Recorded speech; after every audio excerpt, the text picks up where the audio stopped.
લગભગ 1200 જેટલી સાયકલો ખરીદવામાં આવેલી હતી અને સુરતમાં લાલ દરવાજા કરીને એક વિસ્તાર છે, ત્યાં એક પાલિકાનું ખુલ્લું મેદાન છે અને એની અંદર મોટી સંખ્યામાં સાયકલો અત્યારે ધૂળ ખાઈ રહી છે.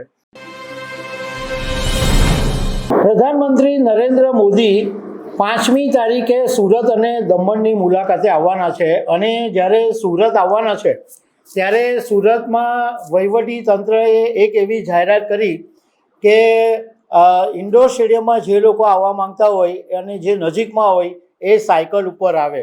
તો આજે હું તમારી સાથે ગુજરાતના 2 શહેરોની સરખામણી કરીશ. એક સુરતની અંદર સાયકલ શેરિંગ પ્રોજેક્ટ શરૂ કર્યો હતો, એની શું અત્યારે હાલત છે, અને રાજકોટની અંદર સાયકલનો એક પ્રોજેક્ટ છે એમાં શું ચાલી રહ્યું છે, એ બેની હું સરખામણી તમારી સાથે કરીશ.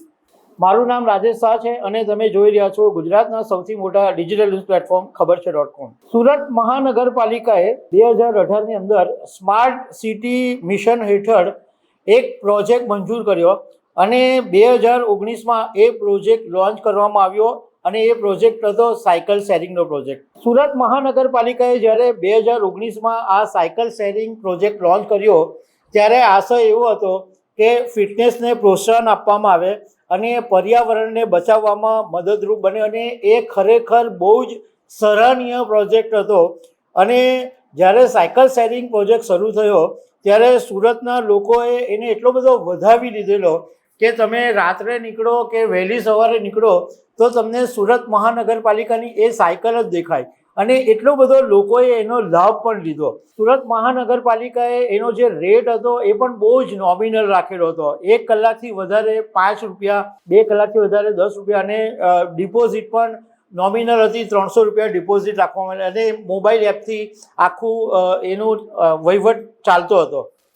પરંતુ આ જે બહુ જ ઉત્સાહથી આ પ્રોજેક્ટ લોન્ચ કરવામાં આવેલો, ગુજરાતીમાં એક કહેવત છે કે આરંભે સુરા, અને એવું જ થયું. સુરતની અંદર જે લોકો સાયકલ પ્રોજેક્ટ પછી બહુ જોરશોરથી સાયકલ ચલાવતા હતા, પરંતુ થોડા જ સમયની અંદર એ ઉત્સાહ ઠંડો પડી ગયો અને આજે મોટી સંખ્યામાં સાયકલો જર્જરિત હાલતમાં અને ભંગાર થઈને પડી છે. લગભગ 1200 જેટલી સાયકલો ખરીદવામાં આવેલી હતી અને સુરતમાં લાલ દરવાજા કરીને એક વિસ્તાર છે, ત્યાં એક પાલિકાનું ખુલ્લું મેદાન છે અને એની અંદર મોટી સંખ્યામાં સાયકલો અત્યારે ધૂળ ખાઈ રહી છે. સુરત મહાનગરપાલિકાએ જ્યારે આ પ્રોજેક્ટ લોન્ચ કર્યો ત્યારે 1160 સાયકલો જીપીએસસી સજ્જ આ સાયકલો હતી અને 2023 સુધીમાં આ સાયકલો વધારીને 1267 સાયકલ કરી દેવામાં આવી હતી. અને આ બધી સાયકલોની પાછળ 9 કરોડ રૂપિયાનો ખર્ચો કરવામાં આવ્યો. એટલે એમ કહી શકાય કે 9 કરોડ રૂપિયાની સાયકલો અત્યારે ધૂળ ખાઈ રહી છે અને ભંગારની હાલતમાં છે. કોઈ ચલાવી પણ નહીં શકાય એવી હાલતમાં આ બધી સાયકલો થઈ ગઈ છે. અને આ આખા પ્રોજેક્ટનું સંચાલન છે એ ચાર્ટર્ડ બાઇક દ્વારા કરવામાં આવી રહ્યું છે. હવે વાત કરીએ રાજકોટની.